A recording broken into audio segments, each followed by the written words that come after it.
All right, welcome to the Ohio State of Mind, and we got a special guest this week, the one and only Jay Stevens, host of your Locked On Buckeyes podcast. It's a great show. I listen to it every day. You pump out content every day. We were just talking about before we recorded how hard it is to pump out that much content every day. But dude, you're my favorite Ohio State podcast, man. How'd you get started, dude? How'd you start to get into this stuff?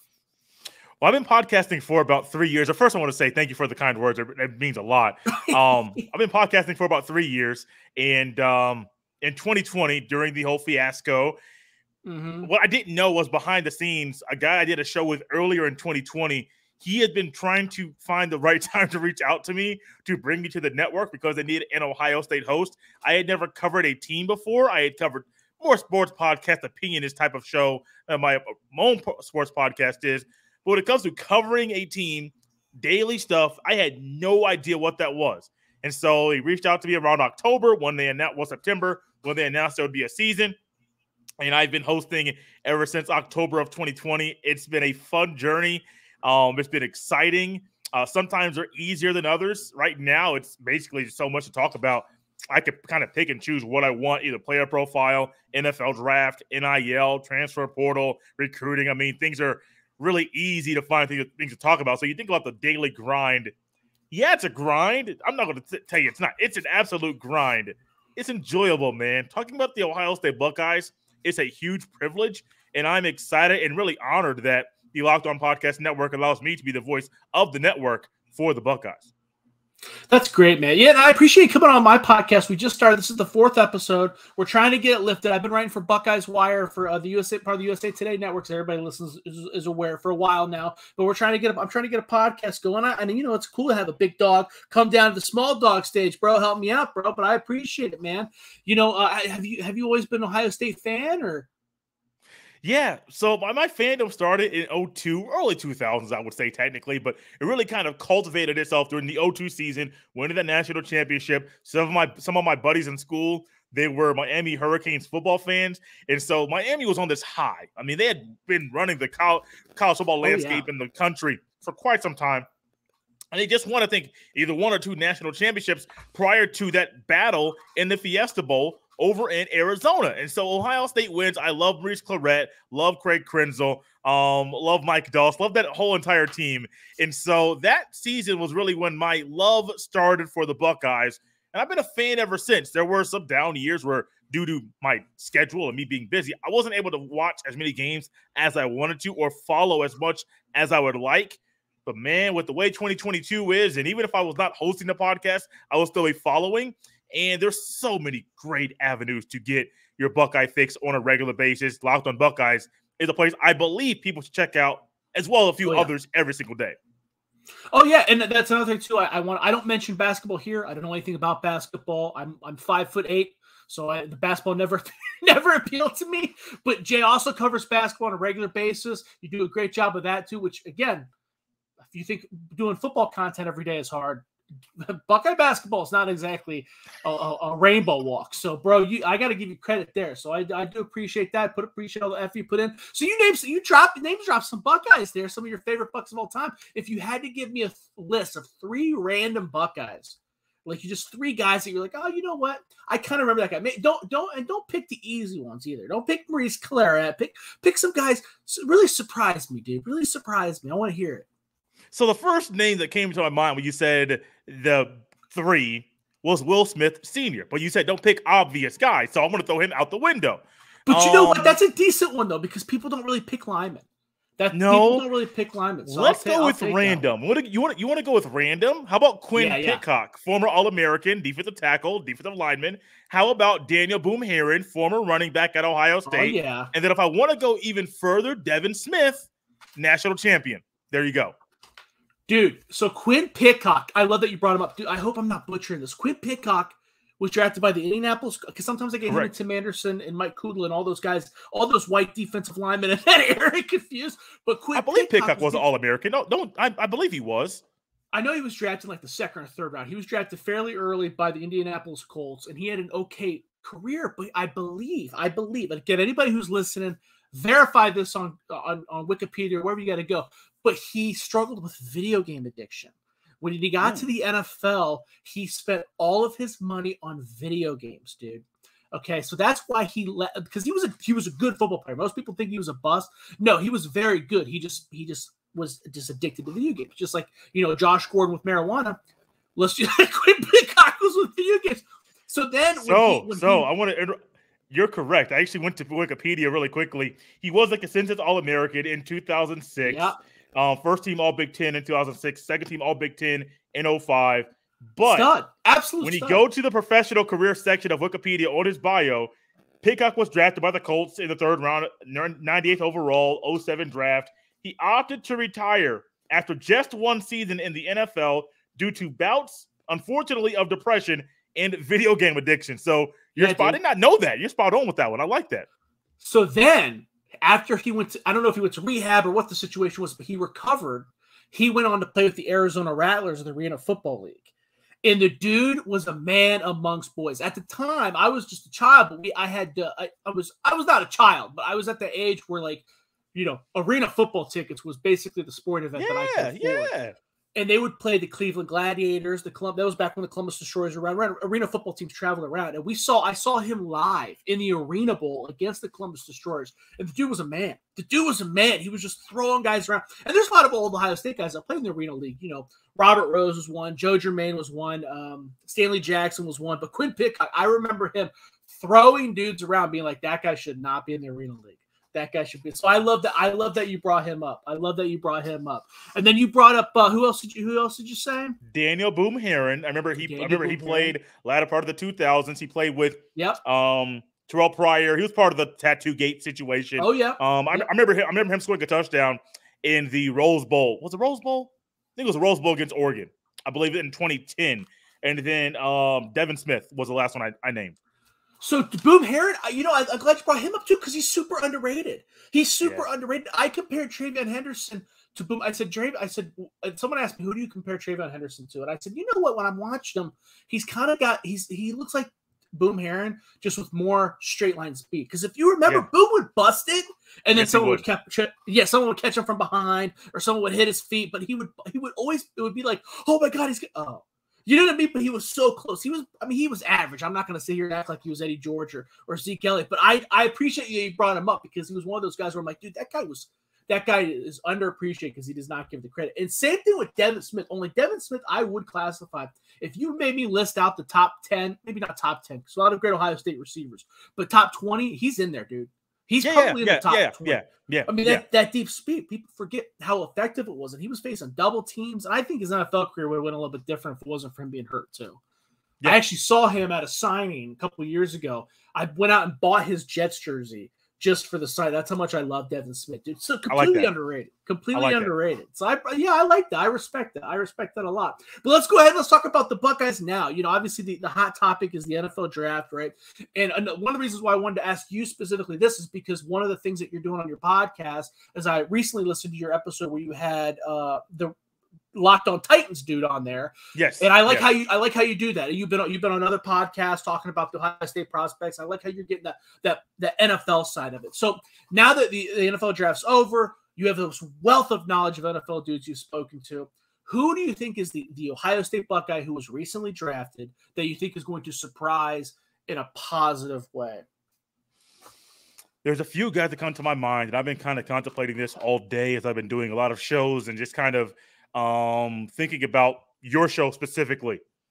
Jeremy Ruckert. I do believe he was underutilized at Ohio State.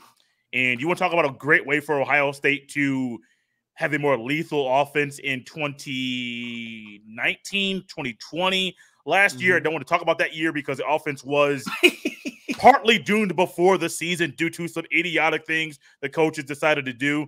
But I think Jeremy Ruckert, I believe that the Jets, as weird as this is going to sound because the Jets are not the best franchise, I believe that Zach Wilson is going to tap into the pass-catching ability of Jeremy Ruckert and make him be maybe a top 5 rookie, probably one of the top better rookie tight ends in the National Football League this upcoming season, because we've never seen the best of Jeremy Ruckert. Nobody has. Not since high school. I remember him when he committed to Ohio State. I said, this kid's going to be different. Like, he's a different kind of tight end than what we're normally used to at Ohio State. But then he was utilized like the regular tight end is utilized at Ohio State. I firmly think him going in the third round was huge for him, but ultimately he has second round, first tight end off the board type of talent that has not been tapped into.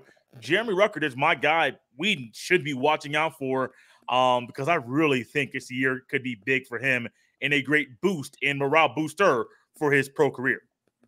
Dude, I like that pick. You know what, Jeremy Ruckert, I try, like I said, everybody's already well aware. I write for Browns Wire, also a part of the USA Today's network, and I do my draft grades, my draft boards, and all that. And everybody knows this, I grade like I make love, generously. Okay, so I gave Jeremy Ruckert a first round grade only because I knew it wasn't going to go in the first round. But the issue with Jeremy Ruckert is that you've seen worse tight ends get drafted in the first round than Jeremy Ruckert. He just doesn't have the stats. He doesn't have the production. But we've seen it. We've seen flashes. We remember the one-handed catches. I mean, he's got a whole highlight reel of one-handed catches. It's just that was it. You know, he had a couple ugly drops that I think people remember. It's kind of like Nicholas Petit-Frere too. I think he gets a bad rap. You saw him knocked in the first rounds on a consistent basis, and then he gets his world shake by Aiden Hutchinson, and it was all of a sudden it was game over. And Nicholas Petit-Frere sucks. It's like, dude, Hutchinson was the number 2 pick. Let's chill out.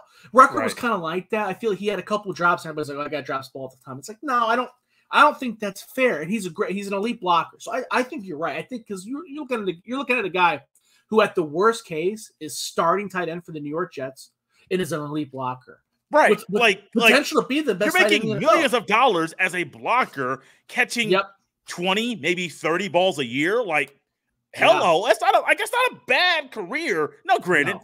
I think he's a 40 to 45 catch a year type of guy. Now, 30 may be high for a guy who's blocking consistently, but I think he can catch 30 to 40, maybe 45 consistently every year. That's the kind of guy I think he is. But does Zach Wilson use him like that? It's ultimately up to Zach Wilson. I don't like saying that. Makes you a little hesitant to go that far. But he's a quarterback in New York. You got to rely on that arm. Dude, I completely agree with you. It would not surprise me if Jeremy Ruckert had more catches this year as a rookie in the NFL than he did in his entire career at Ohio State.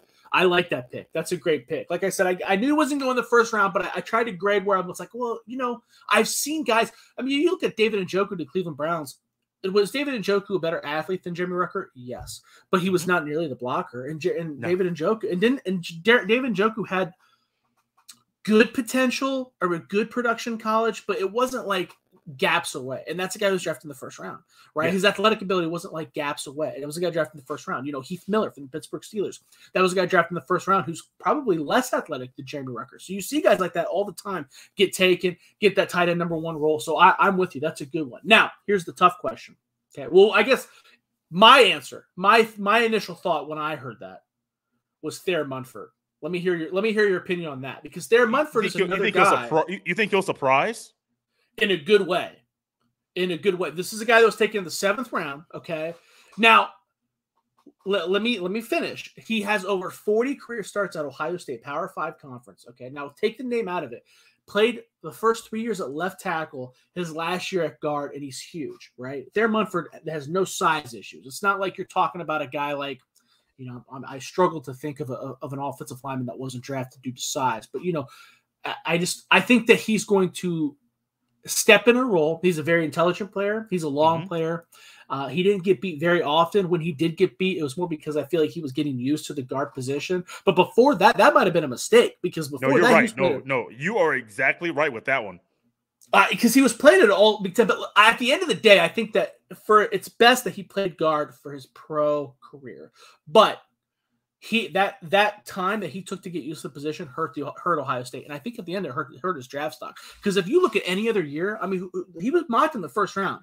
He was mocked in the first round going into last year, and he plays at guard. He struggles a little bit. Not being good at any athleticism at all. Just struggles a little bit because he looks awkward. Looks like he can't operate a phone booth. But that's something that can be coached. I think that's a guy that can play. And Ohio State offensive linemen have a history of outplaying their draft rank. You look at Corey Linsley, who went undrafted. Jack Newhart, who went undrafted. Yeah. Alex Boone, who went undrafted. These are all guys that far exceeded what they're doing. Jonah Jackson was a 3rd-round pick. And I know that's a pick that should play. But, I mean, we're talking he was a rookie last year. He started for the Detroit Lions. That's pretty impressive. Ohio State offensive linemen do a pretty good job of out-billing where they've been drafted. But what are your thoughts on Thayer Munford? So my hesitancy with Munford is not about him on the field. Well, pick a position and stick with it. I am not going to go on my full-on rant that I've done numerous times on Locked On Buckeyes because it'll take me a good 5 minutes to get through it. But the coaching decision to put him at guard last year drastically hurt his draft stock, one, but how lethal that offense could be too. Yes. Someone recently said, I know I'm going to go a little ahead, but someone recently saw a recent mock draft or top 25 big board, of next year's draft picks and asked, why is Paris Johnson not in the top 25? And I wanted to reply on Twitter and say, well, he's changing positions. And due to Thayer Munford changing positions last year, whoever's doing this big board is realizing, like, Ohio State linemen changing positions, we're not sure what's going to happen, so let's hold back on him right now. I think Thayer Munford is a guy that if they stick with the position over there in Vegas, it's good for him. I don't know. I personally don't know what to expect from him because I don't know what position he's going to play. He's better at tackle. I, at one point, thought he'd be better at guard. He's better at tackle. But if you put him at guard, it's going to take he's a 2 to 3 year project, which is why he's a 7th round pick.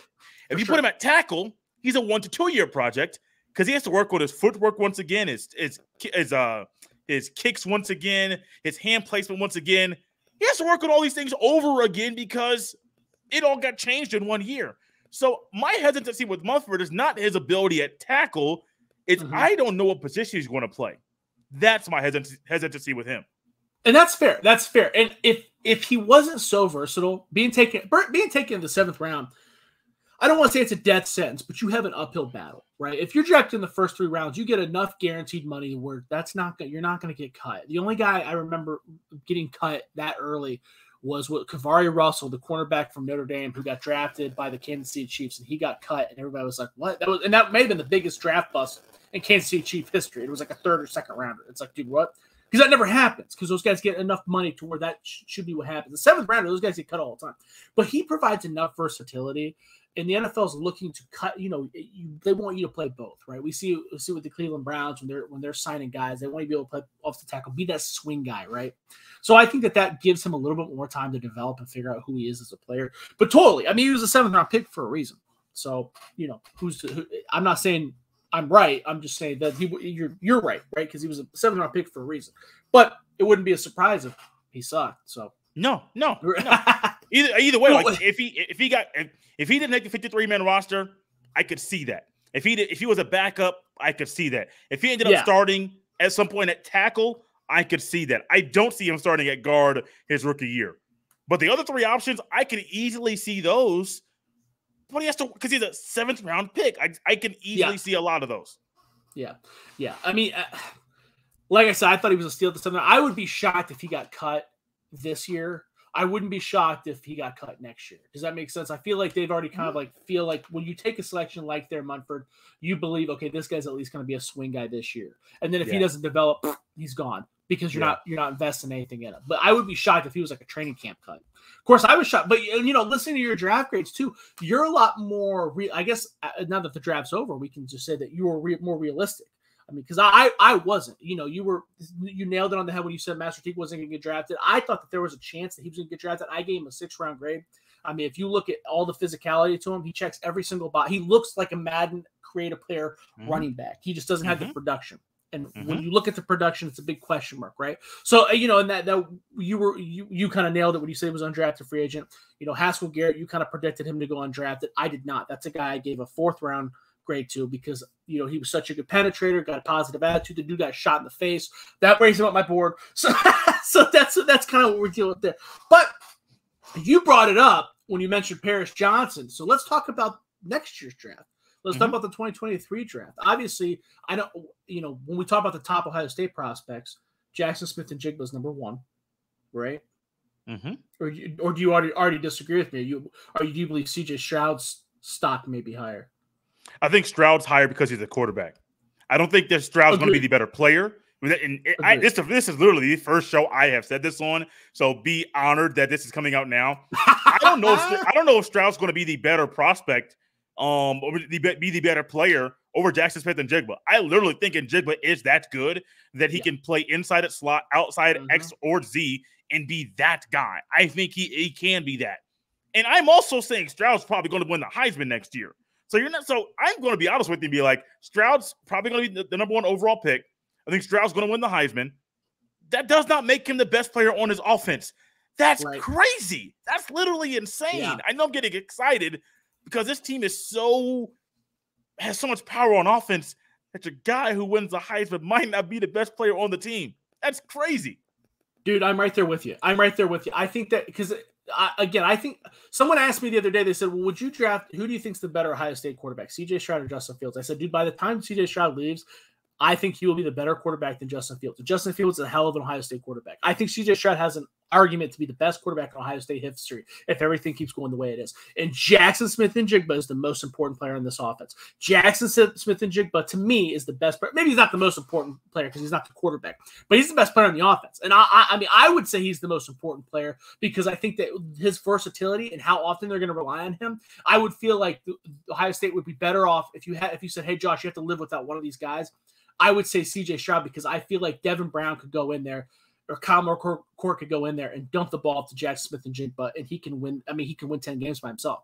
That's how impressive he is. I think Jackson Smith-Njigba is probably better than Chris Olave and Garrett Wilson, in my opinion. And then that's how we're going to view him anyways. Does that make sense? Mm-hmm. Absolutely. And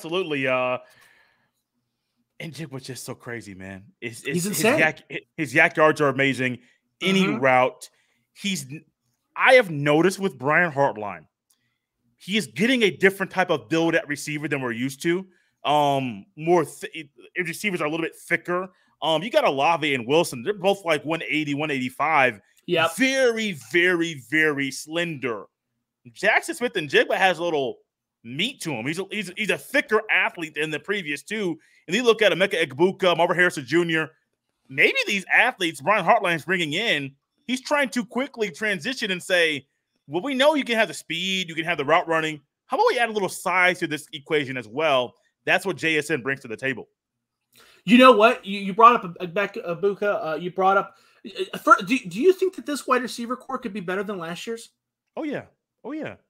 I think so, too. Yeah. I think that's kind of a hot take. But I think so, too. I think that this wide receiver core is going to be better. I think Egbuka's a star. I think Julian Fleming, I know he's been hurt. There were some rumors about him transferring. But, dude, he looks like OBJ to me. Sorry. I am off the Julian Fleming train. I know I'm cutting you off. I apologize. This is your show. I'm not off of him as a player saying he's going to be bad. The injuries that have pushed him to be the number 4 spot. That's the only reason. I need to see some production and him being healthy to put him back in the top 3. I don't think he's going to start this year.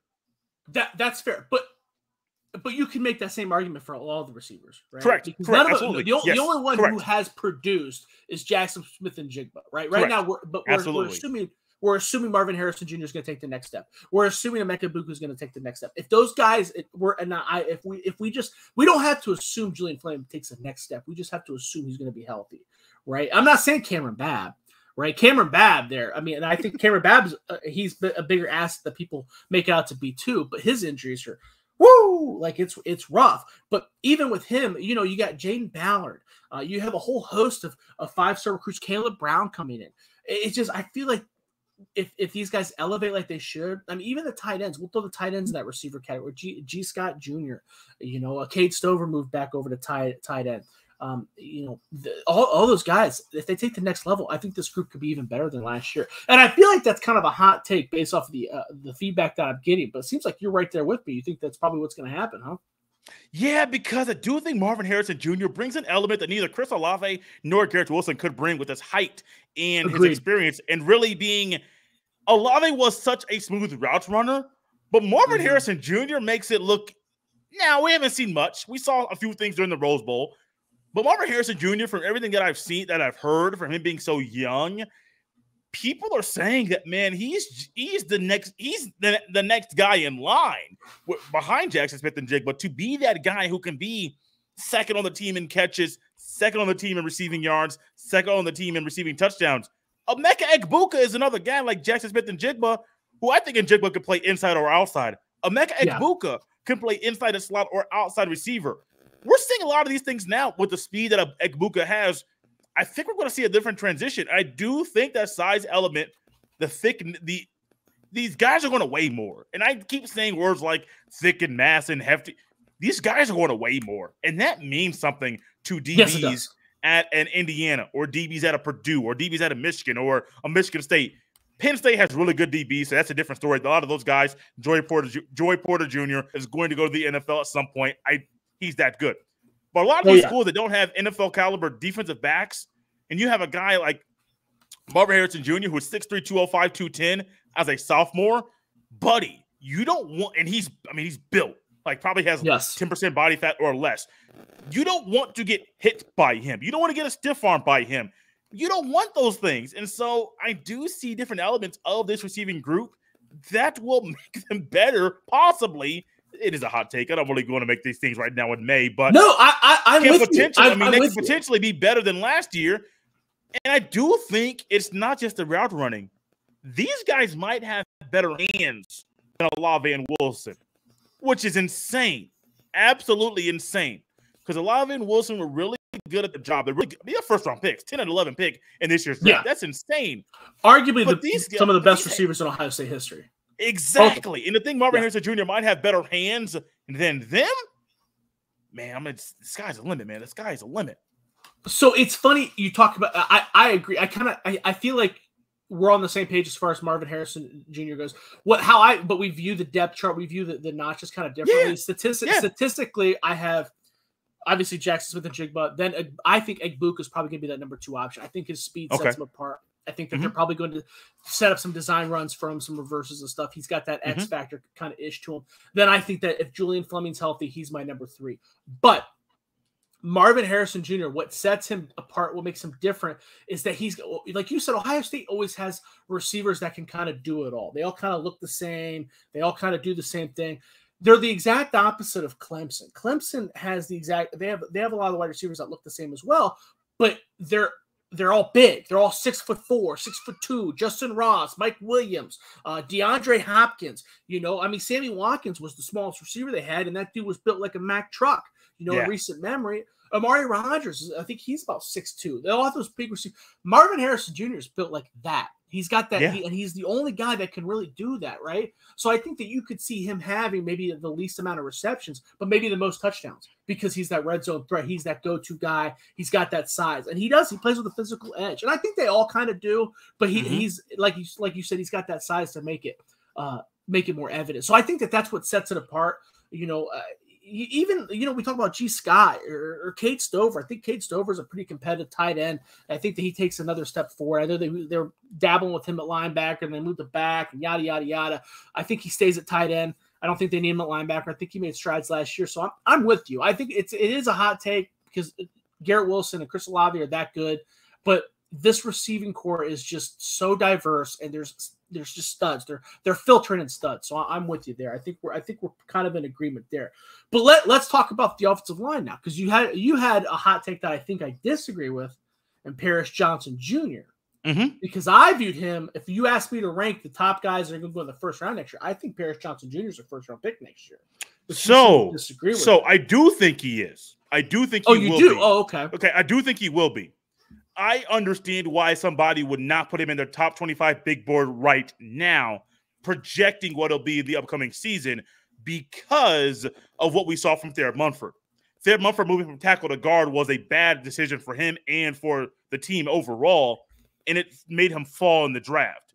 The times we saw him play at tackle, we saw some promise, but we also saw a guy that was not used to that footwork during the season. With Paris Johnson Jr. going from right guard to left tackle, I can understand why somebody will say, well, maybe we should hold off for this Ohio State offensive lineman, putting him in the top 25 big board right now, currently, because we're not sure what's going to happen to him at left tackle. There were some deficiencies and holes with both guard spots last year. Honestly, a lot of the old linemen last year, there were some holes that they had last year just in general. So it wasn't just the guard specific. I'm not going to be hard on just Munford and Johnson Jr.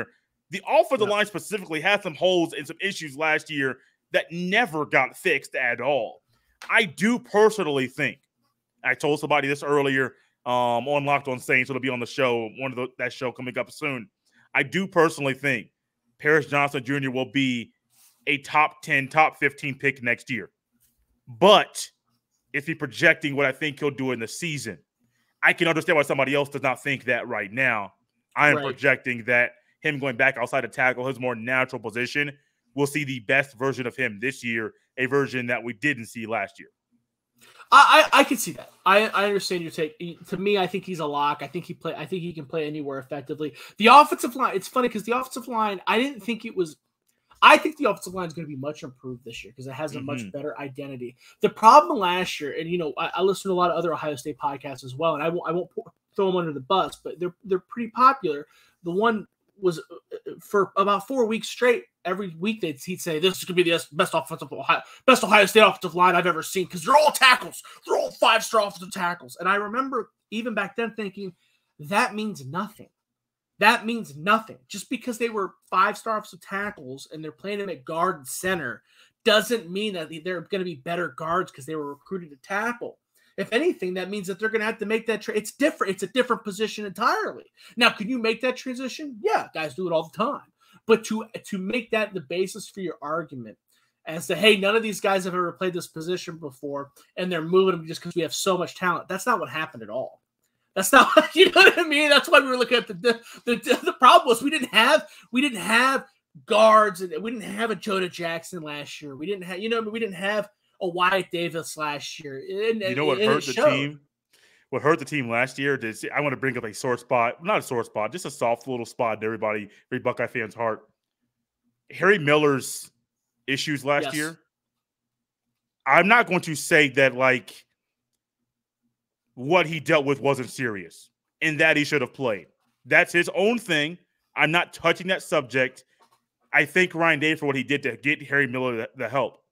Sure. But Harry Miller's absence last year hurt the team because I anticipated him being either a guard or center last year, a starting one. Yeah, and then all of a sudden you have one hole to fill on the offensive line. Matt Jones was that guy. I don't care about Paris Johnson Jr. You want to throw him in on the field for whatever. I don't care. Matt Jones was that guy. And then when you lose Harry Miller due to some serious life-threatening things, all of a sudden the coaches are scrambling. What are we going to do? What are we going to do? What are we going to do? Well, we don't want to lose DeJuan Jones. We don't want to lose Paris Johnson Jr. I don't know if this is exactly what went through their minds, but it could have been. Oh, well, let's put their Mumford in at guard and move Petit first to the other side, and let's put Paris Johnson at guard, and DeJuan Jones, you're at right tackle, and Luke, you haven't done anything yet, but let's put you at center. I think they kind of scrambled. And I'm not going to put everything on with that. I'm not going to put everything on the O-line coach. I'm not going to say his name on purpose because many of you will have bashed him on social media, bashed him in the message boards. I'm not doing that.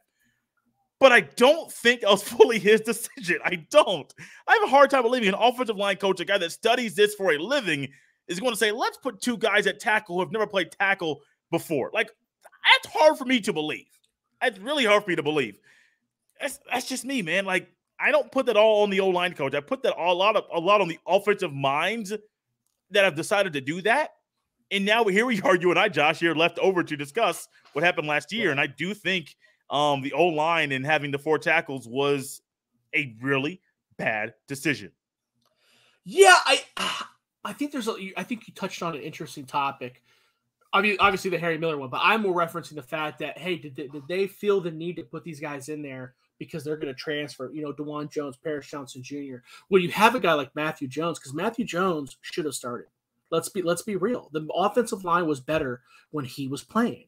He was just. And notice the first guy off the field whenever Matt Jones came in was always DeJuan Jones.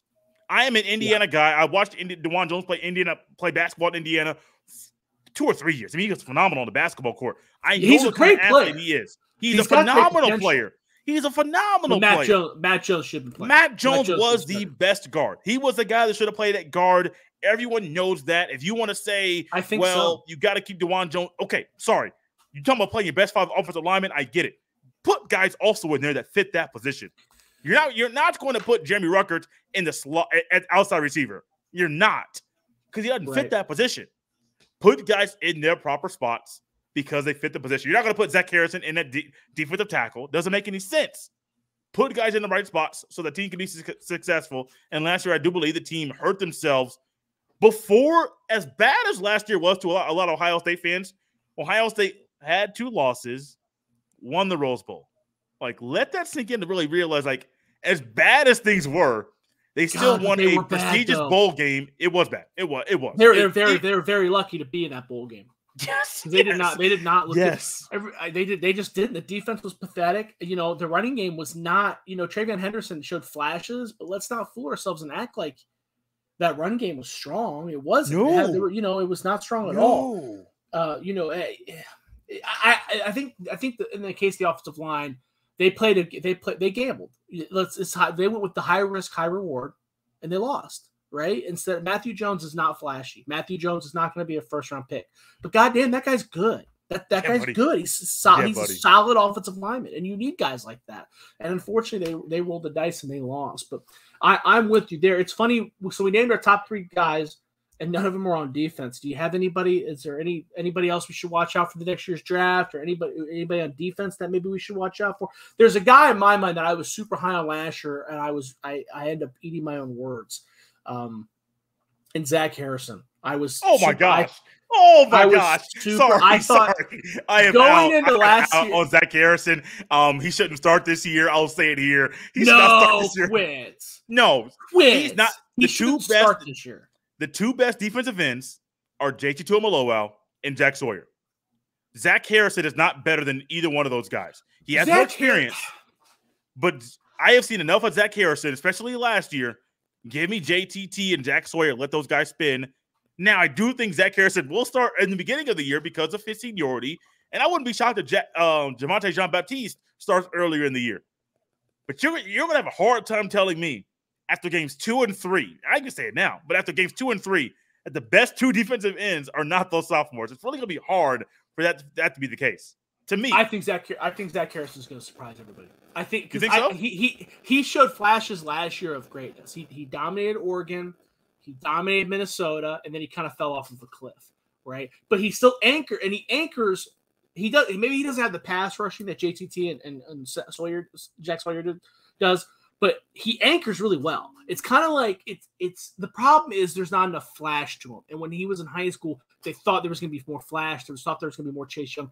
And there's not. I don't know if he has the bend that those guys do, and that's fine. But he has a great anchor, and he has shown flashes of dominating offensive tackles. I think he's a dude. Is he going to be? Was I too high on him last year? Hell yeah, obviously, because we're sitting here having this conversation now. But I think he's a guy that's going to test well. First of all, in the combine with all the pre-draft stuff. I think he's going to surprise some people this year. I could be wrong. I'm higher on Lathan Ransom than most people too. I think that's a guy that once he gets healthy, he's going to be back. He's going to be back in the starting lineup, and he's going to be back in that first round conversation. And a lot of people disagree with that too. But I think those guys can wiggle. But like that Zach Harrison though, I'll admit my bias because I was high on him last year, and I'm not a guy that gives up. So I just. But we'll see. But you're not wrong. And that defense, there's a lot in flux. And everybody thinks that defense is just going to immediately be a national championship caliber defense. And that's just not the truth because I don't think that there's enough talent over there at this point. You know what I mean? They haven't developed it. The guys that you're talking about are true sophomores. Well, look at the guys that are there. Jerron K. Look at your interior.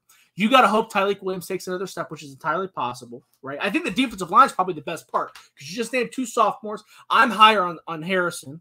Right, Javonte Baptiste, right? But he's still good, right? I'm high on him. Yeah. I'm not saying Zach Harrison. He's in that. When I say I'm not as high on Zach Harrison as you, it's not me saying like he is a bad player. He's a Power 5 player. He can play at Ohio State. I just don't think he's one of the top 2 defensive ends at Ohio State because the sophomores are so good. But that was, I guess that was my point, right? Is that we're talking about we're having an argument over 2 sophomores and a senior, and then you mentioned Baptiste. That's a pretty good defensive end group. You would hope Ron Vincent can take a step forward. This was once a 4 or 5-star. This was a 5-star defensive tackle. And they don't give 5 stars to defensive tackles very often, right? Jerron Cage, this is his 6th year, so maybe he does what he does well. Tyleik Williams, if he takes another step, he has flashes where he's a beast. Maybe he can be more consistent and be a beast from now on. That's a defensive line that can be very good. The defensive backs, we talked about Ransom. We know Ronnie the Rocket Hickman is going to be good. Denzel Burke, we saw what he did last year as a redshirt freshman. There's a lot of talent there too. I'm still worried about the linebackers. I think you're kind of going to be staring down the barrel of a lot of freshmen. CJ Hicks, Gabe Powers. Taraja Mitchell was not good last year. No. He's not starting. I don't think he'll start at all this year. I think he could start the first game, kind of like what you were saying with Harrison, just because he knows the defense. It's a weird deal. Okay, my only reason saying that he's not good. It's possible. It's possible. My only reason saying that is because he didn't start during the spring game, and I noticed that. I thought he was going to get the senior recognition in the spring game. The starters there were still Chambers and Tommy Eichenberg, which kind of surprised. I thought Simon was going to start, but they put Eichenberg at middle. Well, Simon's hurt. Simon was hurt. Wasn't he? All these guys are hurt. I think he may have played. A lot of these guys are hurt. I don't remember.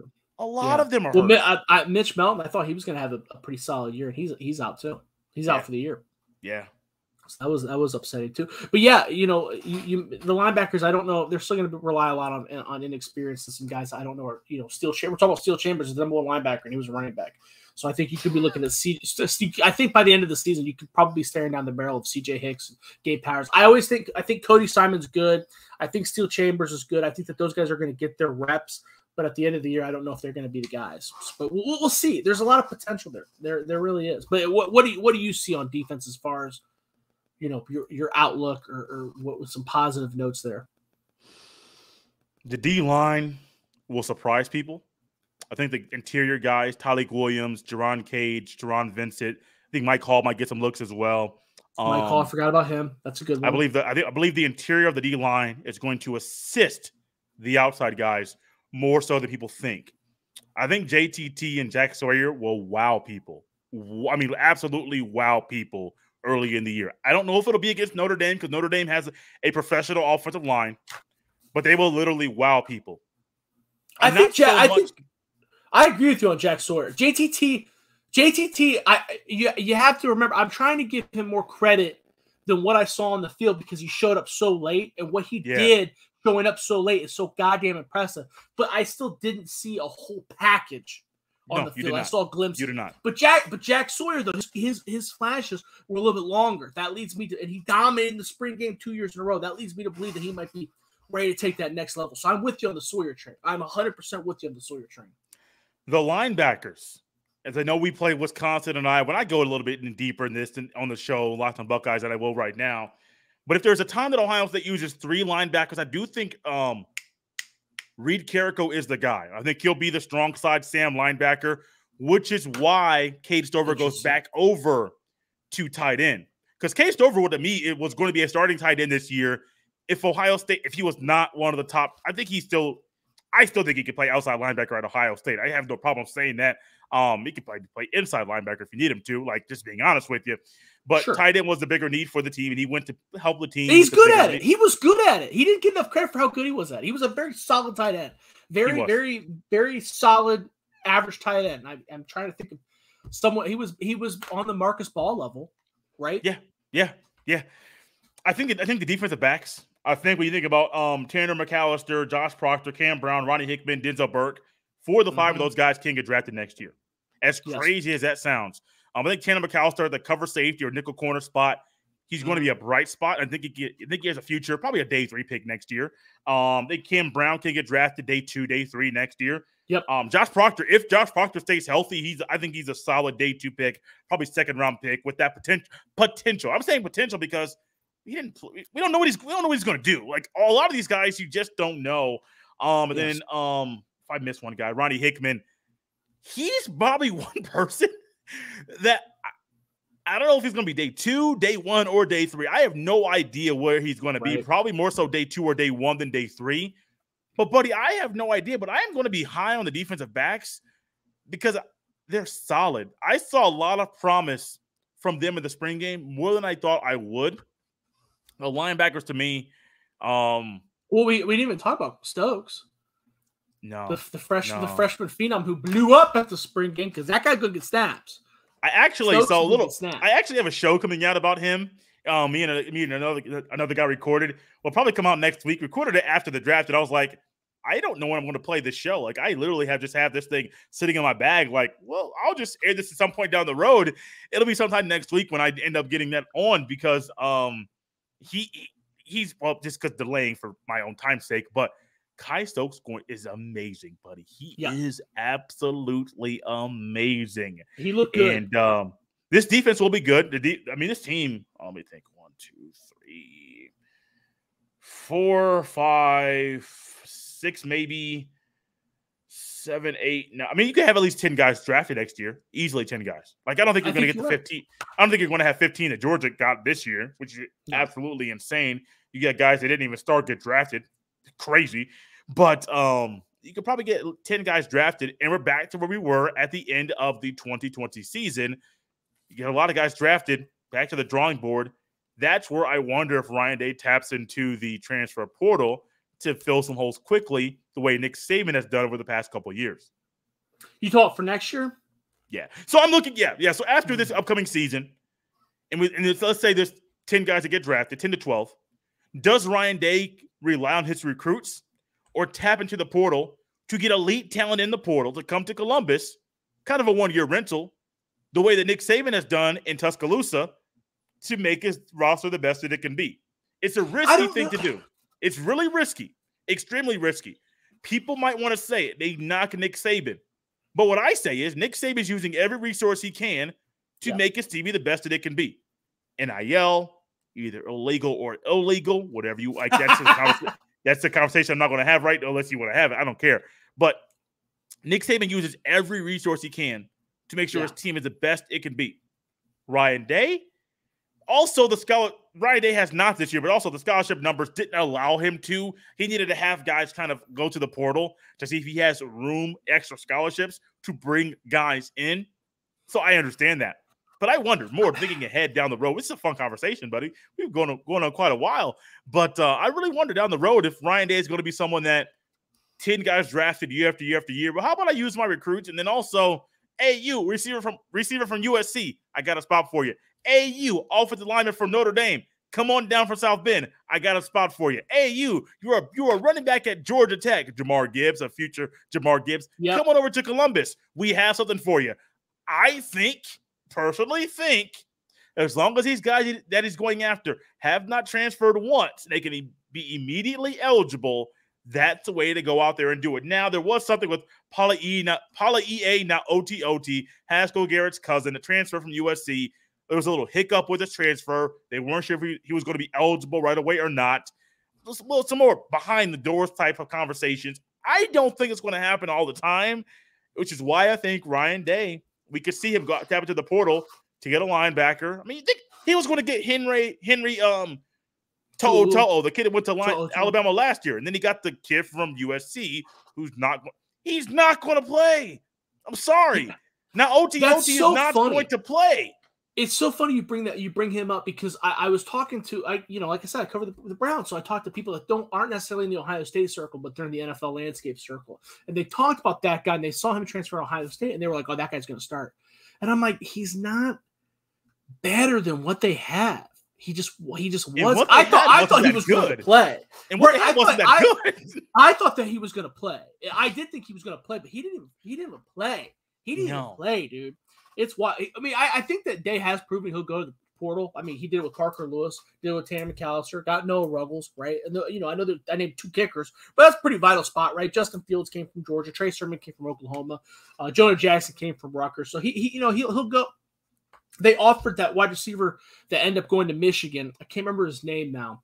He was in the draft this past year. Went undrafted. Big 6'6" kid from the Deion Sanders school, Jackson State. They did offer him last year. He said no. So they brought in guys. They brought in a Hicks guy for a visit. The defensive back ended up going to Alabama. So I don't think you're wrong. I could see. You never know. You never know what's going to happen. I think he's proven that he has no problem dipping into the portal. But we hit that 45-minute mark. I told you I'd get you out of here before 9. I got 9 minutes left. I do want to ask you one question. Name your top 3 incoming freshmen that you think are going to make an impact. Don't just pick Kai Stokes and CJ Hicks. Give me some spice here. Okay. So you said it impact. Have to be this year. No. It doesn't have to be this year, just in general. Like in okay. Number 1, Devin Brown. Devin Brown, I'm going to make a statement. I've said it before. Better high school player, better college recruit prospect than Quinn Ewers. I have no problem saying that. Devin Brown, number 1. Number 2, Dallin Hayden, running back, 4-star recruit from the state of Tennessee. He should be enrolling and coming to campus in June, early in June. And then going away from my wheelhouse, I want to go with the lineman, but I'm not going to do that. I'm going to go with Sonny. Bro. Do I'm it. going to go with Sonny Styles because he's reclassifying, and I don't expect anything from him this year. I don't at all. You don't.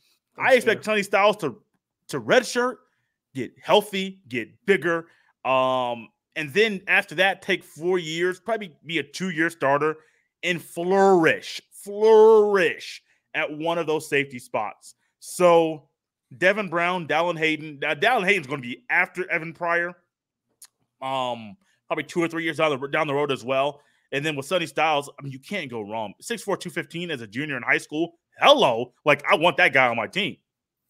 Yeah, I want to agree with you because what you're saying is so sensible about the Sonny Styles thing. It's just so many reports. So the steam is so hot on him playing this year that I don't. No. I don't want to bet against it. You would never. Okay, remember, I think different than a lot of people. As you realize, I will never say a freshman should. I wasn't high on Travion Henderson starting last year. I was not. I know how good he is. Either. I was not going to be someone that's going to come out here and say Travion Henderson should start game 1. Mayan Williams should have played more last year. I will not get off that train. Travion Henderson's good. Oh yeah. They should have had. I think Henderson should have had a couple more carries than Mayan Williams, but Mayan Williams should have got more carries than he did last year. I mean, I think the way that the offensive line was not able to block, I think Williams was a better fit in a lot of those games than Travion Henderson was, getting as many carries as he did. I still think Master T got screwed. I still think he got screwed ever so slightly. He wasn't bad.